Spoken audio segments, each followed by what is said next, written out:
News 18 Lokmat.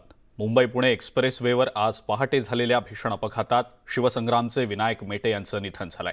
Vinayak Mete यांच्या पार्थिवाचं जे रुग्णालयात त्यांचं पार्थिव आणण्यात आलेलं होतं. जे रुग्णालयात शवविच्छेदन करण्यात आलेलं आहे आणि अपघातानंतर मेटे यांना कामोठेच्या MGM रुग्णालयात आणण्यात आलेलं होतं. मात्र रुग्णालयात आणण्यापूर्वीच त्यांचा मृत्यू झाला होता अशी माहिती डॉक्टरांनी दिली आहे. पनवेलमधल्या शासकीय रुग्णालयात शवविच्छेदनासाठी लागणारं इंजेक्शन नसल्यानं पोस्टमॉर्टम जे रुग्णालयात करण्यात आलं. आता मेटे यांचं पार्थिव त्यांच्या वडाळा भक्तिपार्क इथल्या निवासस्थानी दुपारी 4 वाजेपर्यंत अंत्यदर्शनासाठी ठेवण्यात येणार आहे आणि त्यानंतर उद्या दुपारी 3:30 वाजता बीड शहरातल्या सिद्धिविनायक पार्क इथं त्यांच्यावर अंत्यसंस्कार. विनायक मेटेंचा मुंबई पुणे एक्सप्रेसवेवर अपघाती मृत्यू झाला आणि ज्या ठिकाणी अपघात घडला त्या घटनास्थळी आता फॉरेन्सिक टीम दाखल झालेली आहे. हा अपघात नेमका कसा झाला यामागची कारणं शोधण्याचा तपास ही टीम करते आहे आणि याच ठिकाणावरून आढावा घेतलाय आमचे प्रतिनिधी गणेश दुडम यांनी. शिवसंग्रामचे विनायक मेटे यांचा ज्या ठिकाणी अपघात झाला आहे त्या ठिकाणी आता पोलीस यंत्रणेने पाऊल ठेवलेले आहे. आपण जर पाहायला गेलं तर या ठिकाणी फॉरेन्सिक टीम आलेली आहे. फॉरेन्सिक आता टीम जी आहे ती पाहत आहे नेमका हा अपघात कशामुळे झाला आहे आणि या अपघाताचे जे कारण काय आहे त्याबद्दल आता हे संपूर्ण फॉरेन्सिक टीम या ठिकाणी पोहोचलेली आहे. जर पाहायला गेलं तर आज पहाटे 5:30च्या दरम्यान हा अपघात इथे या ठिकाणी झाला होता. मात्र त्यांना ताबडतोब पनवेलच्या MGM रुग्णालयामध्ये दाखल करण्यात आलं होतं. परंतु उपचारादरम्यान विनायक मेटे यांचा मृत्यू झालेला आहे. परंतु आता हे मृत्यू जरी अपघाताने झाला असेल मात्र यामागचं नेमकं कारण काय आहे त्याचा तपास आहे. हा आता फॉरेन्सिकची टीम आलेली आहे रायगड विभागाची. ती टीम आता या संपूर्ण घटनेची तपासणी करत आपल्याला दिसून येत आहे. गणेश दुडम, मावळ. तर सध्या फॉरेन्सिक टीम घटनास्थळी पोहोचलेली आहे आणि हा अपघात नेमका कसा घडला याचा शोध घेतला जातोय. मात्र वडाळा इथल्या विनायक मेटे यांच्या निवासस्थानाबाहेरून आपले प्रतिनिधी विशाल पाटील सध्या आपल्यासोबत आहेत. विशाल, अतिशय दुःखद आजचा हा दिवस म्हणावा लागेल. खरं तर सकाळ जी झाली ती विनायक मेटे यांच्या अपघाताच्या बातमीनं झाली आणि त्यानंतर आता शोकाकुल अवस्था आहे वडाळा इथल्या त्यांच्या निवासस्थानाच्या. इथे नेमकी काय स्थिती? नक्कीच अजिंक्य, खरं तर वडाळा या परिसरामध्ये सुद्धा शोकाकुळच वातावरण जे आहे ते आपल्याला पाहायला मिळते. कारण का विनायक मेटे यांचं पार्थिव जे रुग्णालयातनं आता बाहेर काढण्यात आलेलं आहे. अवघ्या काही मिनिटांमध्ये हे पार्थिव जे आहे हे विनायक मेटे यांचं जे निवासस्थान आहे या निवासस्थानी अंत्यदर्शनासाठी ठेवलं जाईल. साधारणतः दुपारी 2 ते 4 या वेळेत हे पार्थिव अंत्यदर्शनासाठी ठेवण्यात येणार आहे. आणि आत्ताची जर आपण या ठिकाणी परिस्थिती पाहिली तर मोठी कार्यकर्त्यांची गर्दी जी आहे ही जमू लागलेली आहे. ज्या ठिकाणी पार्थिव अंत्यदर्शनासाठी ठेवलं जाणार आहे ती जागासुद्धा निश्चित करण्यात आलेली आहे आणि अवघ्या काही मिनिटांमध्ये हे पार्थिव जे हे विनायक मेटेंच्या या ठिकाणी पोहोचू शकतं. कारण का मोठ्या प्रमाणात राजकीय नेते जे आहेत हे विनायक मेटे यांचं अंत्यदर्शन घेण्यासाठी या ठिकाणी येणार आहेत असल्याची माहिती कळते. त्यानंतर साधारणतः 4 वाजेपर्यंत विनायक मेटे यांचं पार्थिव या ठिकाणी अंत्यदर्शनासाठी ठेवण्यात येणार आहे. त्यानंतर रस्ते मार्गे त्यांचं पार्थिव बीडच्या दिशेनं रवाना होणार असल्याची माहिती शिवसंग्रामच्या मुंबईचे जे अध्यक्ष आहेत त्यांनी अशी माहिती दिलेली आहे. आणि या ठिकाणची जर आता आपण परिस्थिती पाहिली तर विनायक मेटे यांचे नातेवाईक सुद्धा आता या ठिकाणी पोहोचलेले आहेत. राजकीय पक्षांचे नेते जे आहेत हे या ठिकाणी पोहोचलेले आहेत. सर्वपक्षीय नेत्यांची आता या ठिकाणी गर्दी जी आहे ही वाढू लागलेली आहे. खरं तर विनायक मेटे यांचा मुलगा, त्यांची पत्नी हे त्यांच्या निवासस्थानी थोड्या वेळापूर्वी पोहोचलेले आहेत. या ठिकाणी जर आपण दृश्य पाहिलं तर काही नातेवाईक आणि विनायक मेटे यांचे जे मित्रपरिवार आहे हा सुद्धा या ठिकाणी जमलेला आहे.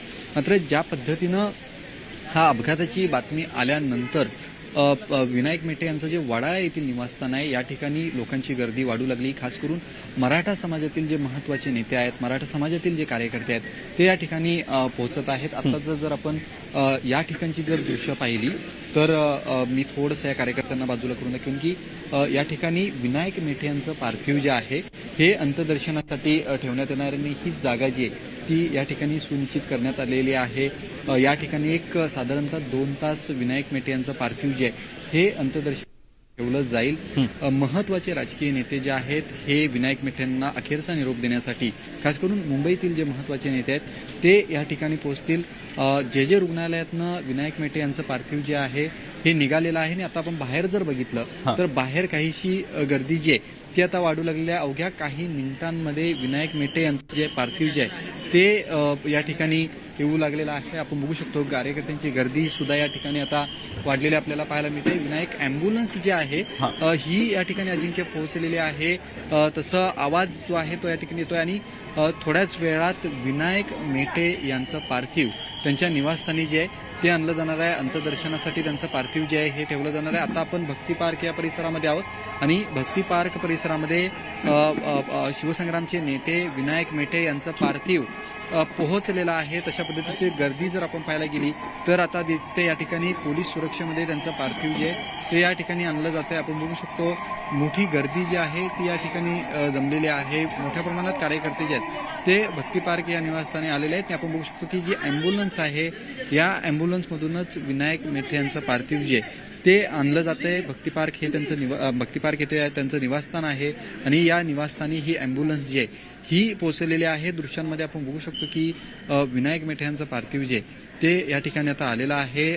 थोड्या वेळातच विनायक मेटे यांचं पार्थिव अंत्यदर्शनासाठी ठेवलं जाईल आणि त्यानंतर अनेक समाजातील नेते आहेत हे विनायक मेटे यांच्या अंत्यदर्शन जे हे घेतील. आपण बघू शकतो की अँब्युलन्स जी आहे ही आता विनायक मेटे यांच्या निवासस्थानी त्यांच्या येऊ लागलेली आहे. एकंदरीत जर पाहायला गेलं तर संपूर्ण हा परिसर शोकाकुल झालेला आहे. कारण का विनायक मेटे यांचा फक्त कुठच्याही एका पक्षाशी संबंध कधीच आला नाही. सर्वपक्षीय नेत्यांशी त्यांचा संबंध जो आहे हा आलेला आपल्याला पाहायला मिळतोय. आणि आता आपण बघू शकतो की त्याच दृष्टीने ही गर्दी जी आहे ही जमलेली आहे. मग काँग्रेस असतील, राष्ट्रवादी असेल, शिवसेना असेल, भाजप असेल, या सगळ्याच पक्षांचे नेते जे आहेत ते या ठिकाणी पोहोचलेले आहेत. आपण दृश्यांमध्ये बघू शकतो की ही अँब्युलन्स आता पोहोचलेली आहे आणि याच अँब्युलन्समध्ये शिवसंग्रामचे नेते विनायक मेटे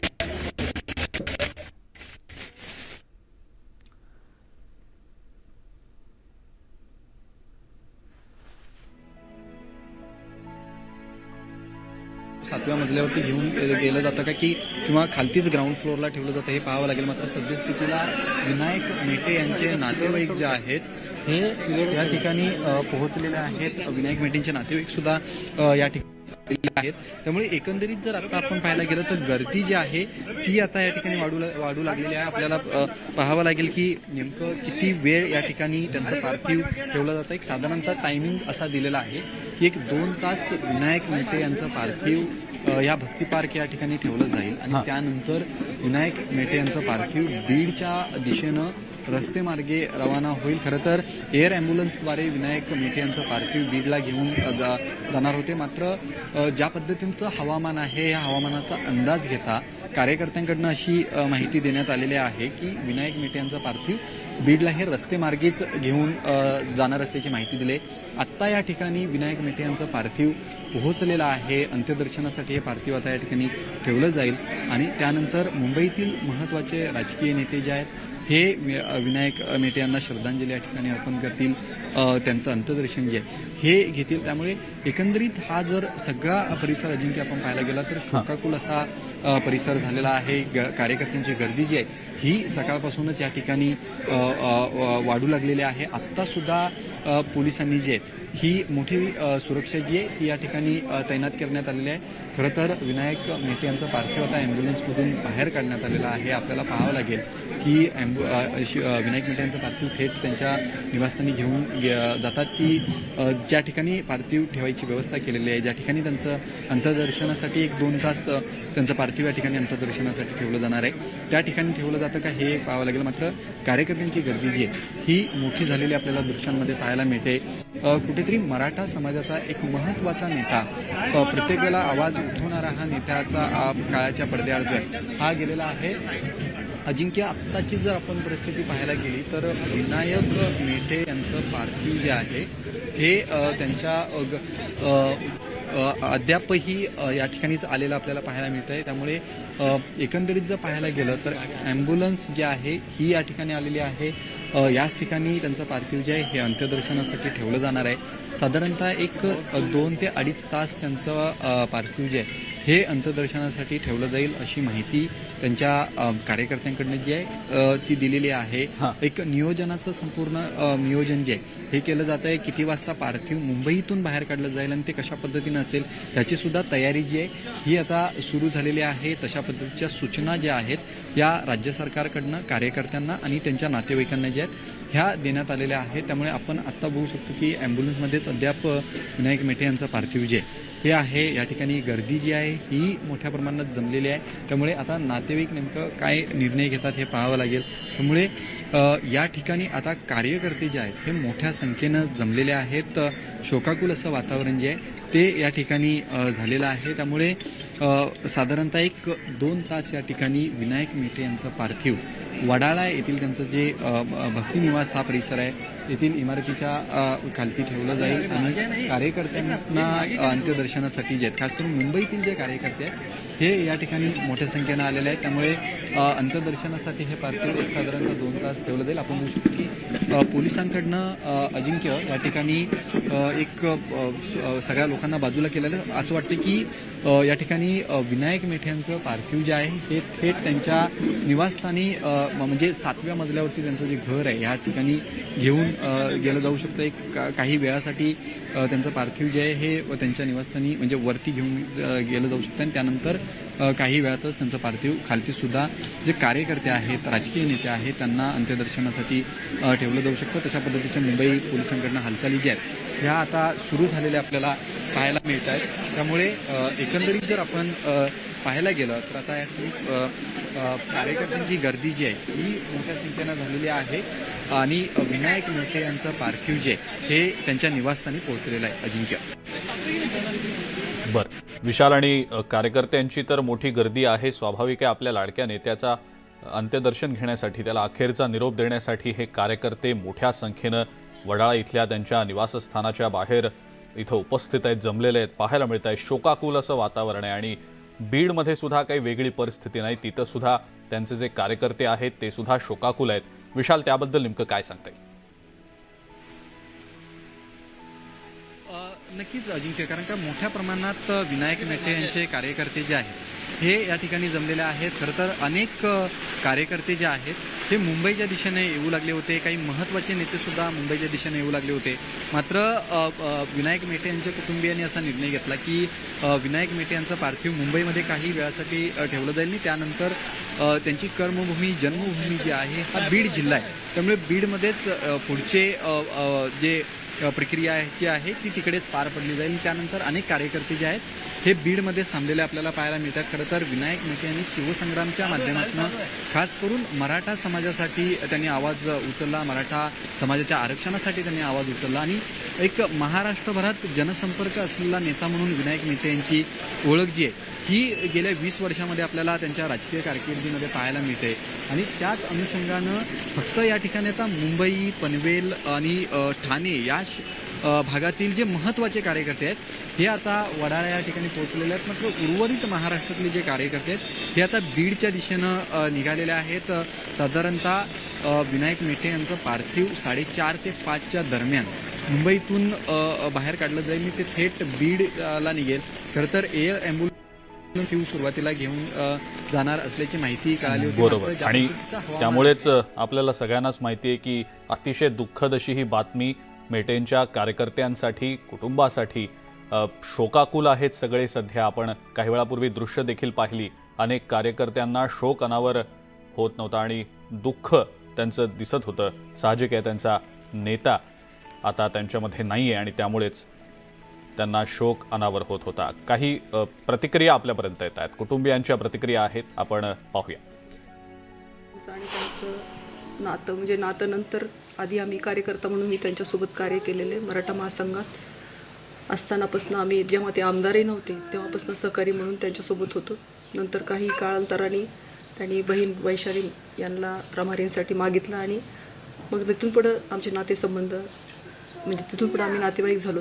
पण जेव्हाही केव्हा त्या कामामध्ये व्यस्त असतानासुद्धा जेव्हा केव्हा भेटायचे किंवा त्यांची भेट व्हायची किंवा आवर्जून आम्ही कधी फोन करायचो तर त्यावेळेला ते सगळ्यांची चौकशी करणं, कुणाचं काय चाललं आहे, शाळेचं काम कसे चालले आहेत, बाकीचं म्हणजे तब्येती कशा आहेत काय, आवर्जून सगळ्यांची चौकशी करायची. म्हणजे सगळ्यांना कुठं कुणाला अडचण येते ती अडचण मला सांगा, मी ती अडचणी सोडवतो, ही त्यांची भावना नेहमी असायची. भेटल्यानंतर अडचण काय आहे सांगा मला, काय तुम्हाला कुठं कमी पडते तिथं मी उभा राहील. म्हणजे एक आधार देण्याची म्हणजे कायम त्यांची ही इच्छा असायची की मी प्रत्येकाला मदत करावी. आणि हीच मलाच म्हणून नाही, सर्वच कुटुंबियाला म्हणजे नातेवाईकांना किंवा त्यांच्या सगळ्या सहकाऱ्यांना ही खूप मोठी आज उणीव आहे किंवा आज आमची चौकशी करणारा माणूस आमच्यामध्ये हरवला आहे. तुमची भेट कधी झाली होती आणि शेवटचे वाक्य माझी कुठले आठवतात? काल त्यांचा दुपारी फोन आला होता. काल माझं त्यांच्याशी बोलणं झालं. त्यांना राजगावला जायचं होतं, तर आमच्या तिथलं एक पुलाचं काम चालू आहे, रस्ता आहे का म्हणून त्यांनी चौकशी केली आणि इतर कुटुंबियाची चौकशी केली. त्यांची आता घराचं वास्तुशांती होती 22 तारखेला, त्या 22 तारखेचं इन्व्हिटेशन दिलं. म्हणजे रीतसर काल 30 वर्षापासून आमचं आणि त्यांचं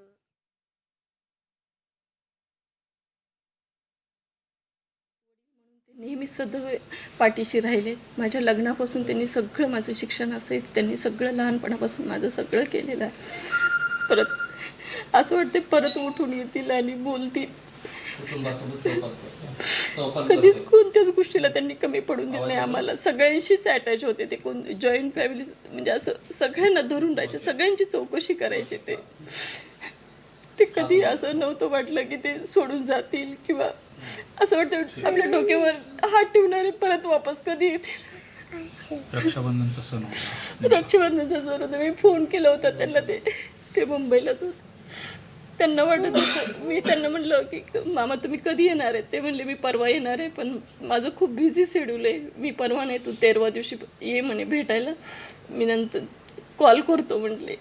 भेट झाली? नाही झाली. परत फोन पण नाही. सकाळी तर जेव्हा माझ्या बहिणीचा फोन आला तेव्हा तर असं वाटलं की गेल्या वेळेस पण ॲक्सिडेंट झाला होता त्यांचा, असं वाटलं की थोडंफार हातापायला लागलं असेल, नॉर्मल होतील आणि परत म्हणतील की नाही बीडला आल्यावर भेटू आपण. असं शेवटपर्यंत असं वाटतं. आणि टी व्हीवर असं वाटत होतं की खोटं सांगते ते, परत आता उठतील. जेव्हा असं चेहरा पाहायला लागला, ती कंडिशन बघून तर बोलायचं पण काही सुचत नव्हतं. काय कुटुंबियांच्या नातेवाईकांच्या शोकाकुल प्रतिक्रिया आपण पाहिल्या. आपण सध्या ही जी दृश्य पाहतो आहोत, विनायक मेटे यांच्या वडाळा इथल्या निवासस्थानाबाहेरची ही दृश्य आहेत. नेते मंडळीसुद्धा आता हळूहळू दाखल व्हायला सुरुवात झालेली आहे. मुंबई काँग्रेसचे अध्यक्ष भाई जगताप हे सुद्धा काही वेळापूर्वी इथं दाखल झालेले आहेत.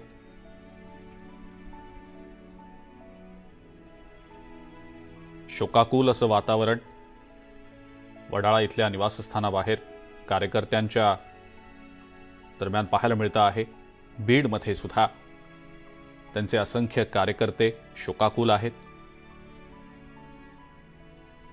विनायक मेटे यांना मानणारा एक खूप मोठा वर्ग होता आणि याच अनुषंगानं आता विनायक मेटे यांच्या अंत्यदर्शनासाठी मोठ्या संख्येनं कार्यकर्ते इथं उपस्थित असल्याचं आपण पाहतो. बीडमधल्या विनायक मेटे यांच्या निवासस्थानावरनं आमचे प्रतिनिधी सुरेश जाधव तिथल्या स्थितीसंदर्भातली माहिती आपल्याला देत आहेत. सुरेश, अतिशय शोकाकुल वातावरण सध्या मुंबईमधल्या वडाळा इथल्या विनायक मेटे यांच्या निवासस्थानाबाहेर पाहायला मिळतंय. बीडमध्ये सुद्धा साहजिक आहे शोकाकुल वातावरण असणार आहे. सुरेश, काय सांगता येईल याबद्दल? सकाळी ज्यावेळेस ही बातमी अजिंक्य इथल्या बीडकरांना झाली त्यावेळेस सगळ्यांना धक्का बसलेला होता. आता मी विनायक मेटे यांचं बीड शहराचे जे निवासस्थान आहे, तुकाई निवासस्थान, त्या निवासस्थानाच्या समोर आहे. कार्यकर्ते इथं मोठ्या प्रमाणात सकाळपासून होते, मात्र आता ते कार्यालयाकडे गेलेले आहेत आणि कार्यालयाकडून अंत्यसंस्काराची जी जागा आहे बीड शहरामध्ये सिद्धिविनायक पार्क त्या ठिकाणी गेलेले आहेत. मात्र त्यांचे जे नातेवाईक आहेत विनायक मेटे साहेबांचे ते देखील या ठिकाणी आहेत. मोठा धक्का बसलेला आहे. एक घरातला करता माणूस निघून गेला, विशेष म्हणजे सगळ्यांची काळजी घेणारा माणूस आहे. पाचसोबत ते कार्यकर्ते आणि त्यांचे नातेवाईक देखील आहेत. नातेवाईकांना विचारलं, ताई नेमकं साहेबांचं आणि तुमचं नातं कसं होतं?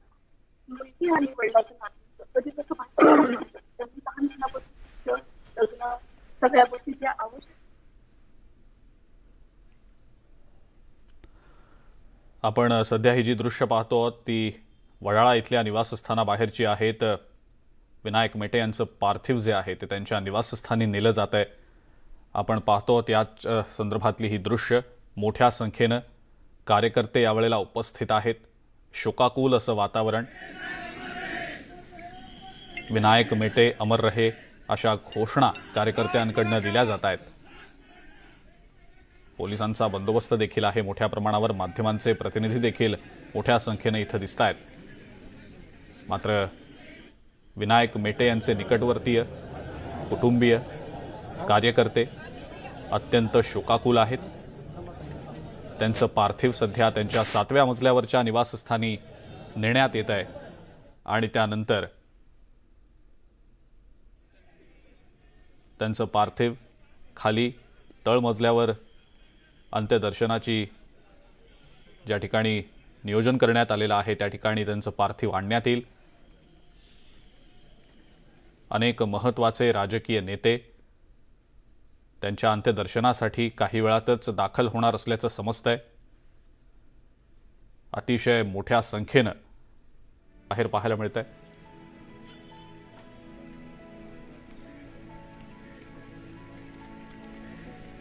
विनायक मेटे यांचा शेवटचा सार्वजनिक कार्यक्रम हा बीड तालुक्यामध्ये होता. बीड तालुक्यातल्या गोरक्षनाथ टेकडी इथं संत हभप किसनबाबा यांच्या 24व्या पुण्यतिथीच्या निमित्तानं आयोजित केलेल्या अखंड हरिनाम सप्ताहाची सांगता हभप संजय महाराज पाचपोर यांच्या कीर्तनानं झाली आणि या अखंड हरिनाम सप्ताह सांगतेच्या वेळेला जिल्हाभरातनं लाखोंच्या संख्येनं भाविकांची उपस्थिती होती. या कीर्तनानंतर विनायक मेटेंनी इथल्या जनसमुदायाशी संवाद साधलेला होता. पुढच्या वर्षी 25 ते 30 हजार भाविक बसू शकतील असा सभामंडप बांधू असा शब्दही त्यांनी यावेळेला दिलेला होता. आपल्या छोट्याशा भाषणामध्ये त्यांनी सगळ्या उपस्थित जनसमुदायाला खळखळून हसवलं सुद्धा होतं. महाराजांच्या आशीर्वादाने चालणाऱ्या या सप्ताहास सर्वपक्षीय दृष्टीने इथं जी काही समिती आहे या समितीने आम्हाला या ठिकाणी बोलण्याची संधी दिली त्याबद्दल सर्वप्रथम मी आभार व्यक्त करतो. त्यामुळे मी एक आपल्याला नक्की सांगतो, किसन महाराजांच्या आशीर्वादानं, नवनाथ महाराजांच्या आशीर्वादानं, आपल्या सगळ्यांच्या आशीर्वादानं सरकार बदललंय आणि या सरकारच्या मध्ये माझी जरी मुदत संपली असेल तरी माझ्याकडे निधी आहे, काळजी करू नका. माझ्यापाशी जे असणारा निधी असेल आमदारांनी दिलं तर चांगलंच आहे, ते देतील अशी अपेक्षा आहे. अण्णा सुद्धा देतील, सगळेच नाही. हे काही एकाचं काम नाहीये किंवा श्रेय घेण्याचा सुद्धा विषय नाहीये, सगळ्यांनीच दिले. आता पुढच्या वेळेस मोठा हात छोटा हात करू नका, एवढं फक्त बघा.